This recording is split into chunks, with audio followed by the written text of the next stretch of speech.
Assalamualaikum warahmatullahi wabarakatuh.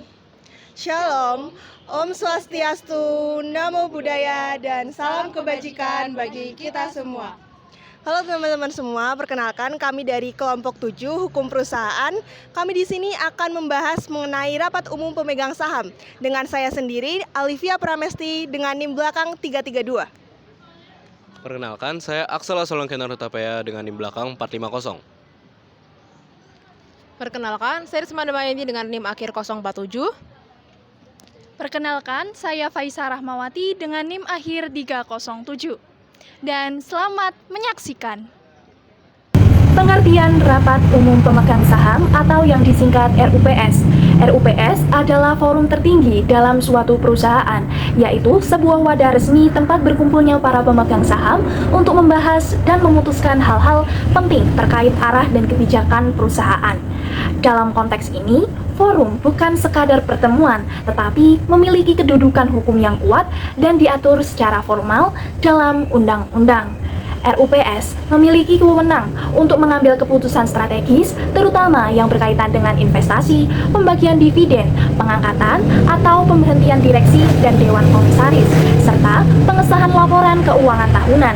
Dengan kata lain, RUPS memegang kekuasaan tertinggi dan menjalankan segala wewenang yang tidak diserahkan kepada direksi atau dewan komisaris.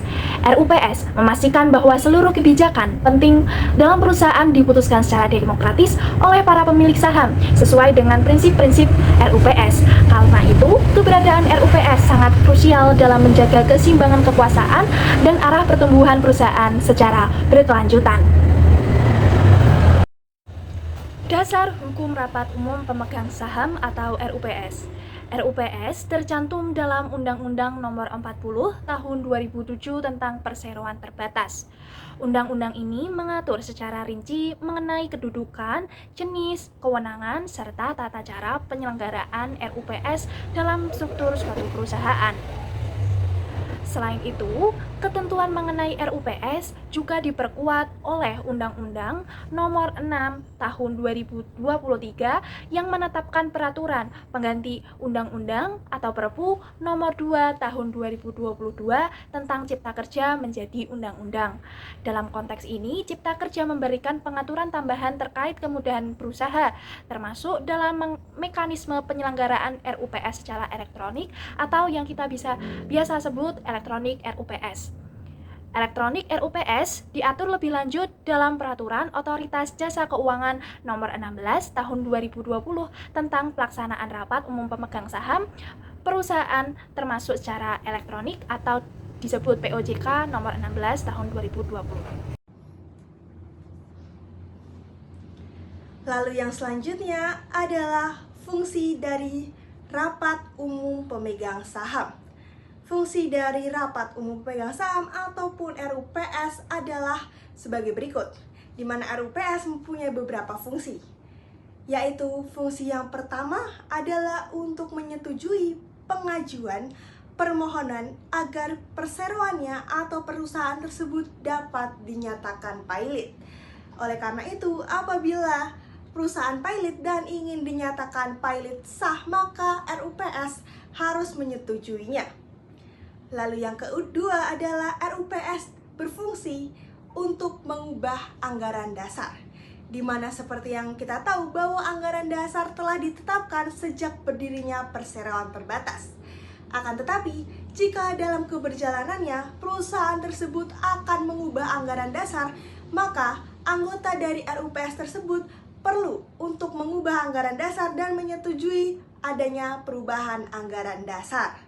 Lalu yang ketiga, RUPS sendiri berfungsi untuk mengangkat dan memberhentikan anggota dari direksi maupun dewan komisaris. Seperti yang kita ketahui bahwasanya direksi, dewan komisaris maupun RUPS merupakan organ dari perusahaan atau organ dari perseroan terbatas.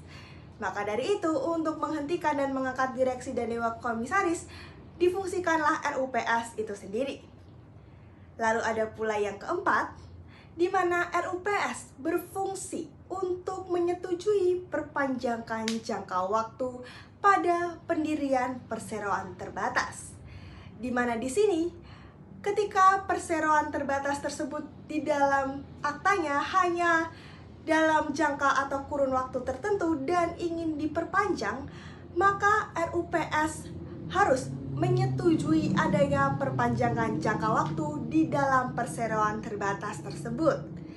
Lalu yang kelima, RUPS harus menyetujui apabila perseroan terbatas tersebut melakukan penggabungan, peleburan, pengambil alihan, atau pemisahan dengan perusahaan lain.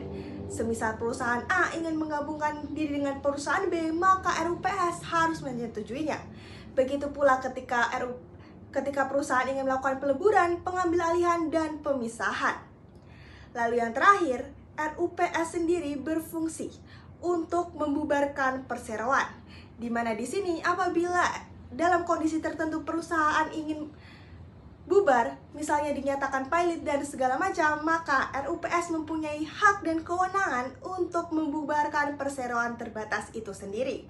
Dan 6 hal tersebut merupakan fungsi dari RUPS.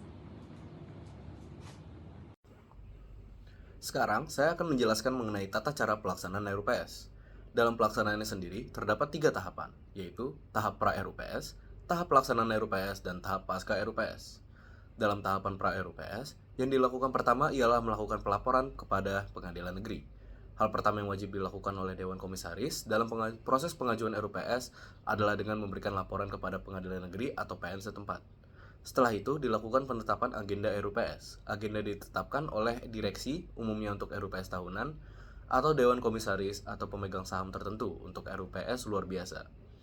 Agenda harus jelas, spesifik, dan tidak melanggar ketentuan hukum. Beberapa contoh untuk agenda umum itu sendiri adalah persetujuan laporan tahunan dan pengesahan laporan keuangan, pengangkatan atau pemberhentian direksi atau komisaris, perubahan anggaran dasar, atau persetujuan transaksi material atau afiliasi. Kemudian, akan dilakukan pemanggilan rapat.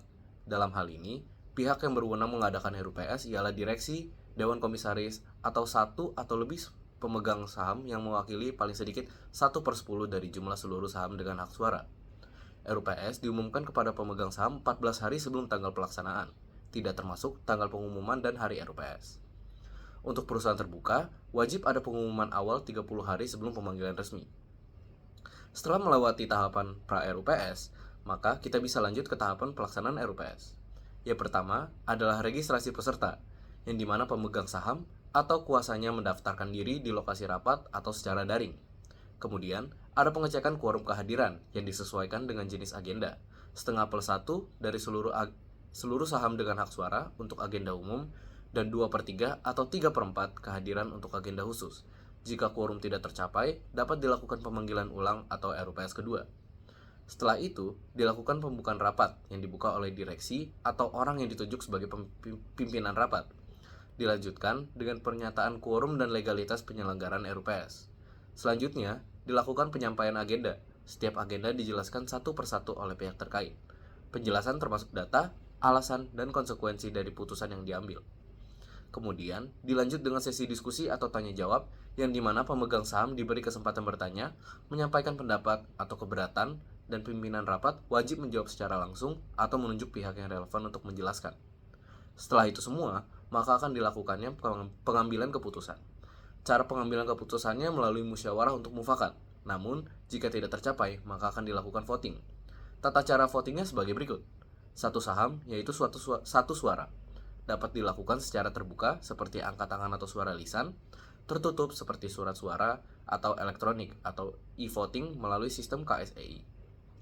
Keputusan dapat dibilang sah apabila disetujui lebih dari setengah suara sah untuk keputusan biasa, atau disetujui oleh 2/3 atau 3/4 suara sah untuk agenda khusus.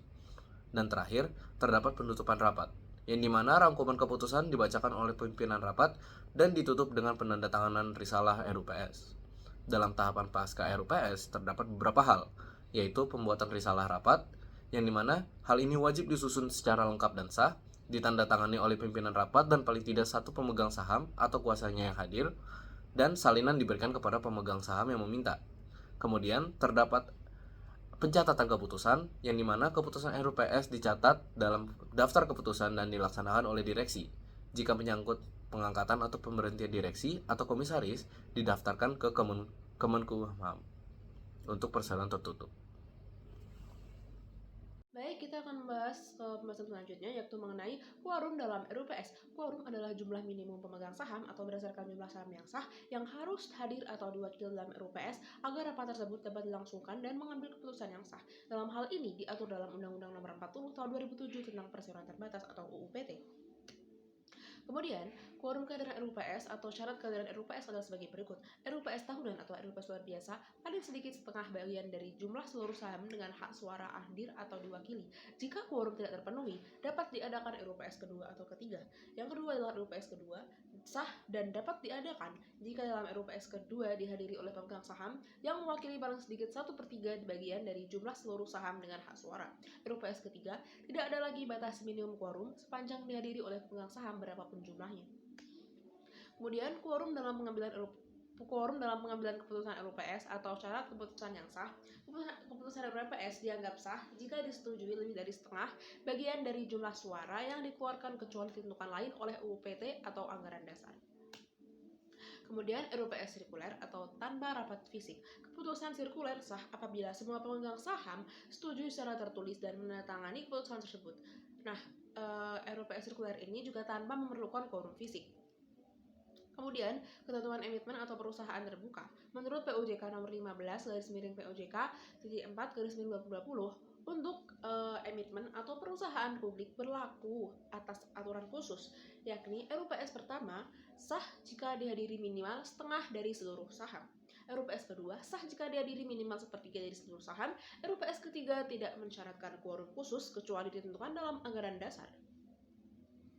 Kemudian kita masuk ke dalam materi jenis-jenis RUPS. Nah, jenis-jenis RUPS ini diatur dalam Undang-Undang Nomor 40 Tahun 2007. Yang pertama adalah RUPS tahunan atau RUPS reguler, yaitu RUPS yang wajib diselenggarakan oleh perseroan paling lambat 6 bulan setelah tahun buku berakhir. Tujuannya adalah untuk membahas pengesahan laporan tahunan termasuk laporan keuangan perseroan, penetapan penggunaan laba bersih. Kemudian RUPS luar biasa. Nah, RUPS luar biasa ini dapat diselenggarakan di luar jadwal RUPS tahunan apabila diperlukan keputusan yang penting di luar agenda rutin tahunan. Tujuan dari pembahasan ini adalah untuk perubahan anggaran dasar perseroan, misalnya perubahan model dasar, susunan direksi atau komisaris, penggabungan merger, peleburan atau konsolidasi, pengambilan atau akuisisi atau pemisahan perseroan, pembubaran perseroan, serta keputusan strategis lain yang mendesak atau luar biasa. RUPS khusus, RUPS untuk saham dengan hak khusus. Pengertiannya adalah RUPS ini diadakan jika dalam perseroan terdapat saham dengan hak khusus, misalnya saham seri A atau saham golden share milik pemerintah.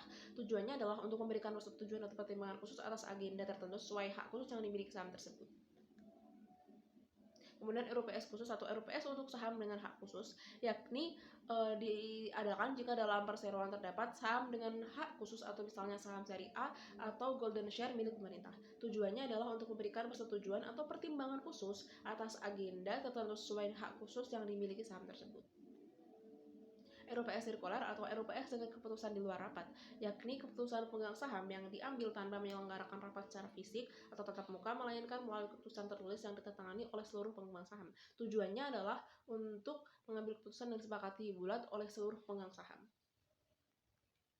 Kemudian RUPS emitmen perusahaan terbuka, yakni RUPS yang diadakan oleh perusahaan terbuka atau diatur oleh Otoritas Jasa Keuangan atau OJK dan juga Bursa Efek Indonesia dan di samping ketentuan UPE.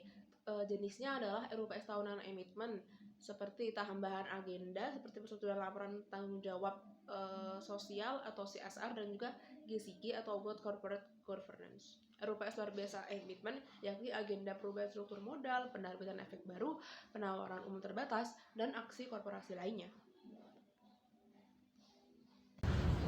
Demikian video dari kami, semoga bermanfaat.